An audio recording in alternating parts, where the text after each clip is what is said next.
Happy Friday and welcome to the Kelly Clarkson Show. I have one last day here at the iconic Tom's Restaurant while the staff at the studio puts the finishing touches on the special set for our season 6 premiere.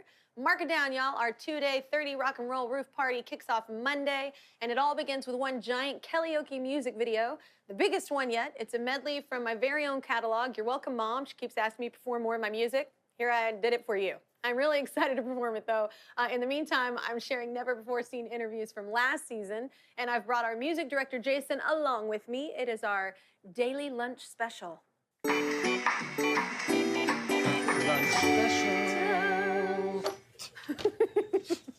Consider this a season 6 appetizer, much like these mozzarella sticks, which are amazing. Well, we have something else in common. You stumbled upon a Willie Nelson song. I love Willie. I grew up on Willie. So is it Stardust? Is that the song? That's he did this magnificent album. Oh, the whole, yeah. The whole album, and it's all the standards, but him singing Stardust always makes me cry. He has such a beautiful storyteller voice. I love him. Yeah. I love him to pieces. Me too. I wanted you to tell them how I heard a story of you like walking around and you heard it playing in someone's house, right? Yes, yes. Tell me, that's a beautiful story. A stranger. You didn't know this. Yeah, no, I didn't know the person, and I couldn't figure out who was singing. I knew the voice, but I didn't know who it was, and I said into the window, say, who is that? And the voice came back, who are you? Yeah. I said, my name's Whoopi. I said, who's singing? It's Willie Nelson's album, his new album, Stardust. I said, great. He went and got it, and he gave it to me. Oh my gosh, I didn't know that part. That's awesome. Yeah, it's nice. People are really nice. People are nice. Yes, I agree especially when you're looking in their window. We hear about the negative ones. Yeah.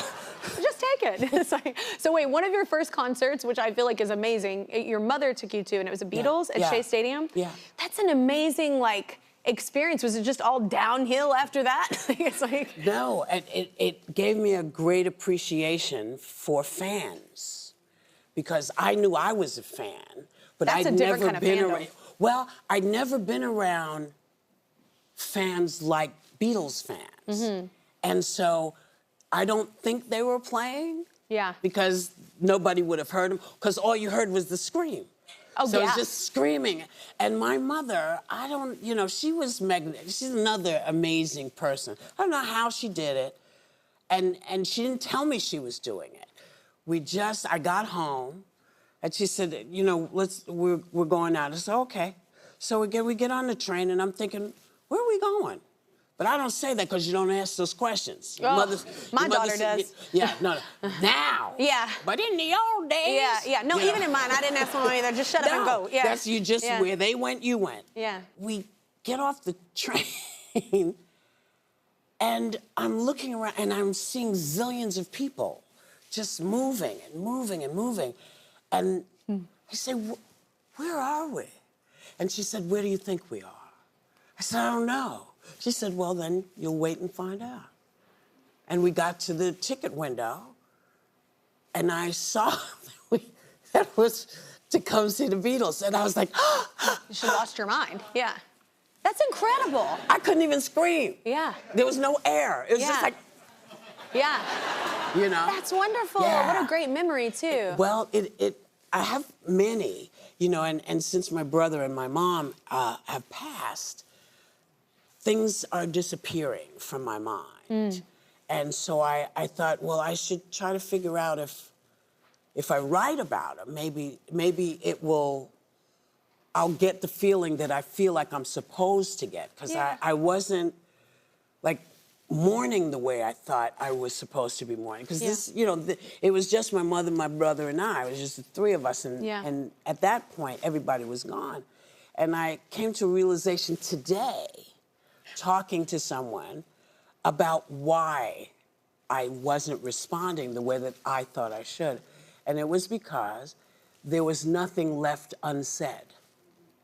Wow. I said, because thank God for FaceTime, because when FaceTime first started, I sent my brother a phone.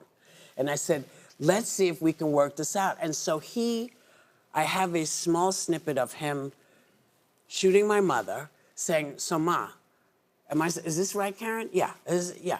I said, just push it over to the side a little bit, okay. And then he says, Ma, say hello. And my mother goes, hello there. And so, I love it.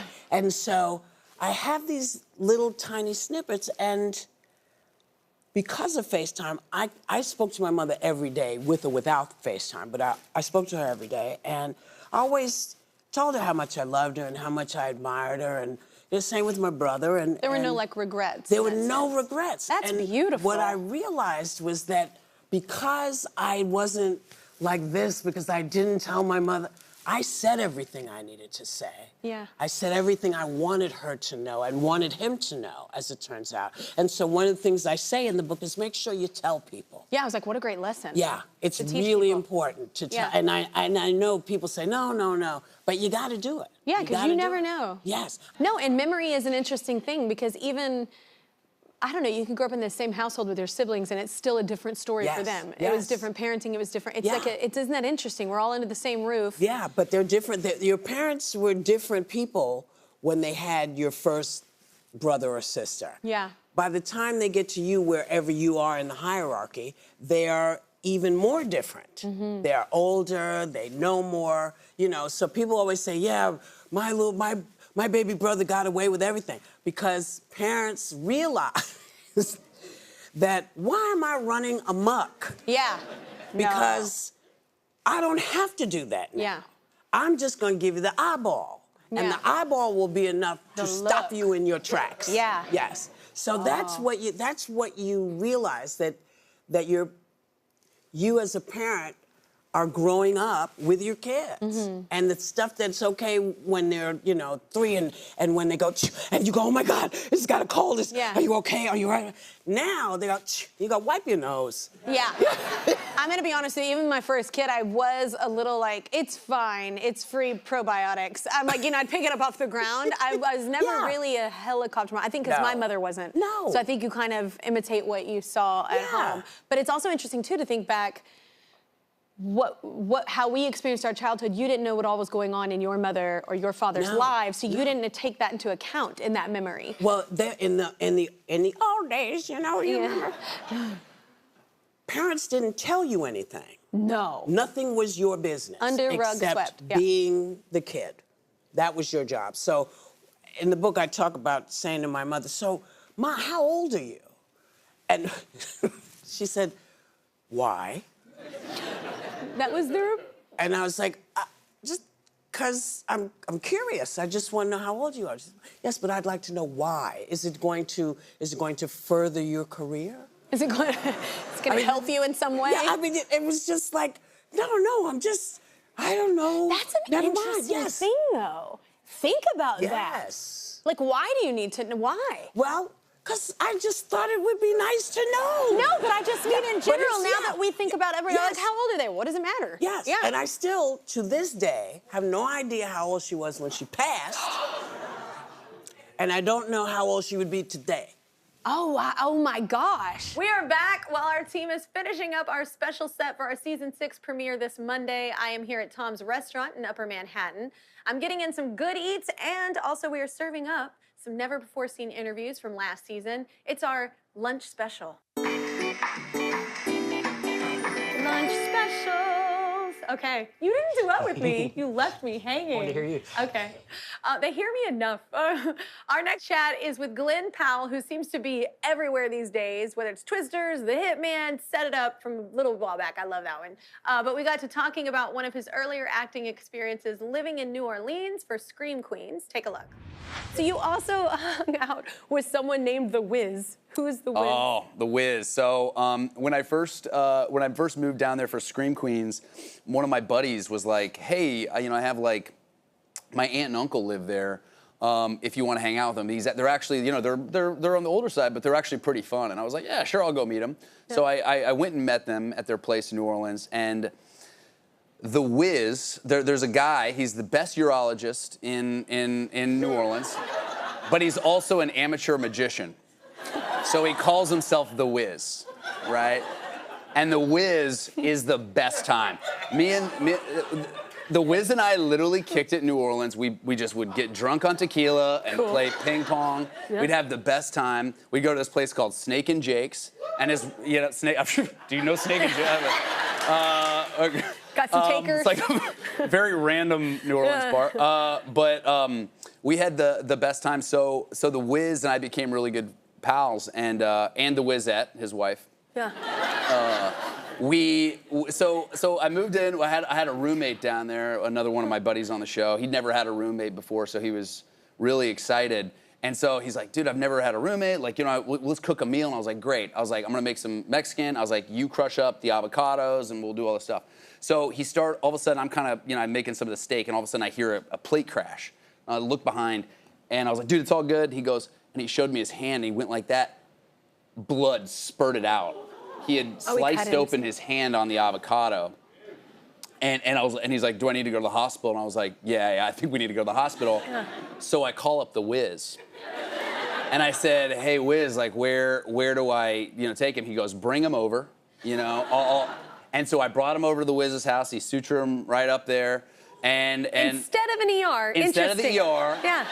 I took him to the urologist. Yeah. And a magician. And a magician. And he cleaned it up like magic. Okay. And that's why I call my buddy Hand. Yeah. From now on. So, yeah. If I'm in trouble and my friend takes me to a magician that's also a urologist, I am getting a different friend pool. Yeah. I'm like, what's it gonna, I don't know. No, that's really cool, because your family and friends, they make cameos in The Hitman, right? Yes. Do you you're around your family quite a bit. You love your family, you dig them. I love my family. Yeah. Well, not everybody has that story, and not everybody has that kind of foundation, so that's cool. It's really nice. I mean, I don't know, this business is like, I've loved movies my whole life, and I think there's parts of this business, though, that if you don't keep your family around, it can get pretty weird and dark, and you're surrounded by a lot of new people, and to keep your sort of gang around you, that was on my parents' 40th anniversary. Oh my God. Yeah, 40 years, wow. My dad proposed to my mom at the Jefferson Memorial, where they went on picnics every Sunday. Your life is a movie, dude. Yeah, What? I'm like, you're like literally one of those movies you watch that like, this isn't real. But that's cool. They made it into the movies as well? You put them in there? Yeah. They always try to do like a little cameo. They got to be in Anyone But You. They got a solid cameo in Twisters, but they definitely make it in Hitman as well. Or my dad made it in Hitman. My mom actually missed the trolley for her Hitman. Well, yeah, so there's my dad. Yeah. Missed opportunity. There's your dad. Him, yeah. Looking directly at the lens. Yeah. It's my close-up. Back in February, Sylvester Stallone came by. He was very busy. Tulsa King was in production. He had his reality show with his family, and he had a new documentary profiling his life. At one point, we got to talking about his early years living here in New York, so check this out. I hear that when you lived here, you had an apartment and you would black out the windows? I did. Why did you do that? Because nobody wanted to be my friend. No. Yeah. That is a lie. The only people I know that do that are like in Alaska when it's light all day. No. I thought, look, I have a limited amount of time to do something, and I was a complete failure as an actor. I just didn't fit in. My voice was weird, my mouth was crooked, everything was. But Sylvester, like, forget it. I was named after Which a is cat. so funny, because those are all the most iconic things you were named after. I was. I love it. Sylvester, Oh my God, everyone like spitting on me. So I go, It's an iconic character, man. Exactly. It's something to live up to. It's Yeah, like there cat. you go. Play, son. So I thought, okay, I can go out and try to have fun and mingle, or I can cut off all stimulation. In other words, black out the windows and start to write. So I didn't, it's 5 o'clock, time to quit, or the sun is up. You didn't know when it was. I had no phone. Yeah. And I had black windows. That kind of sounds nice. Like a vacation. No, I'm serious. Yeah. And you'd be surprised how fast time flies and how much you accomplish when you're not distracted. Yeah. I mean, I feel this generation has it rough in a lot of ways because so stimulated. It's unbelievable. So you lose the art of self-absorption and kind of like spending time with you. Yeah.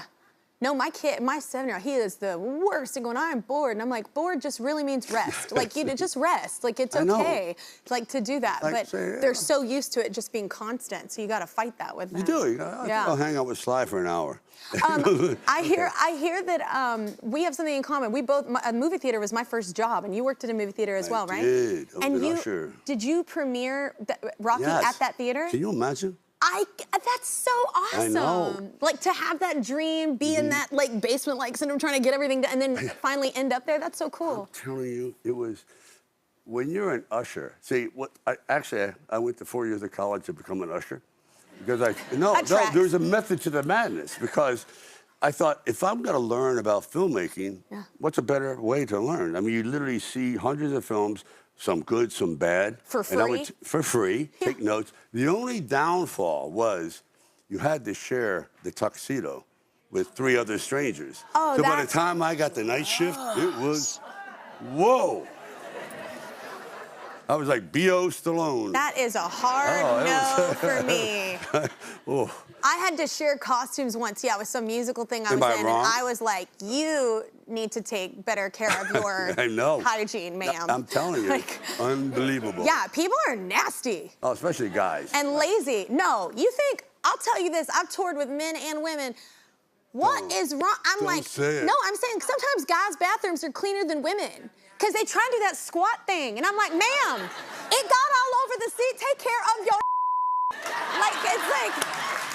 like it got all over the seat.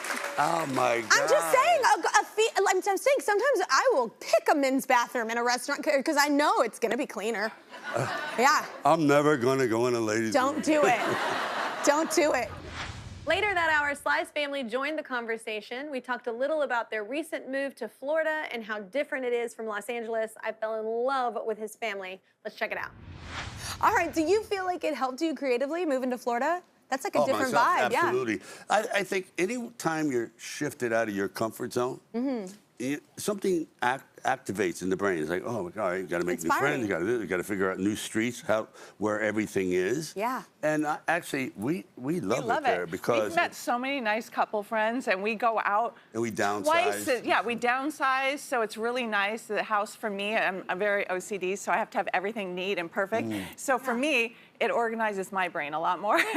And so that helped. And also, just not having like a house full of kids and everything. We just have a lot of cavapoos and a cat. And they go on booze cruises on the weekends with their friends. They go They're like more of a social life than y'all. We have so much more of a social life. In LA, we never went out. We went out once a month. This is why I left. I had no life there. No life. Now, we are going out 5 nights a week. I go to dinners here. I do things like an adult. Like here. Like very adult-like. Yes. Yes. What is that? I know. What is it about LA? You just can't walk East around Coast or something. People like to go out more, and in LA, it's like only the young people go out. And the old people stay home. We didn't go out that much. Well, I feel like everyone just stays in their own house. It's almost like their own little world, and they don't leave. It's also and that's it. spread out. I know. Yeah, so people go, I'm not driving. I'm not 20 driving. miles I'm not driving an hour to see. Well, that's kind of like though now I know when people are like, it's in Brooklyn, and I'm like, because I took my kid to see some lights, and I was like, this is a trek. Yeah. I was like, it was beautiful and worth it, but it is. But in LA, it is. I didn't have a life either. That's so funny that you said that.